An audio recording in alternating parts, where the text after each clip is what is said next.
गुस्ल के बड़े फ़ायदे हैं जी। नंबर 1, ताकत आती है, गुस्ल से खोई हुई एनर्जी वापस बहाल हो जाती है। दूसरा फ़ायदा क्या? ताजगी मिलती है। क्या मिलती है जी?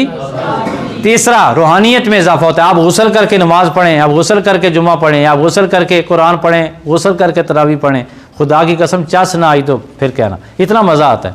पाक हो जाता है ना जी बंदा। अल्लाह को पाकी पसंद है ना, अल्लाह खुद भी पाक है। सेहत मिलती है, गुस्ल से क्या मिलती है जी?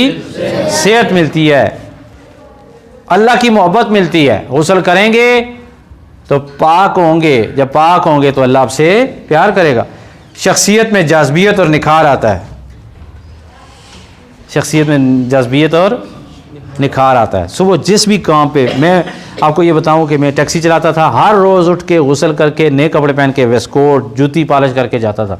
अल्हम्दुलिल्लाह 3-4 बजे जब हम आते थे या शाम को आते थे तो ठीक ठाक दाढ़ी लगा के आते थे।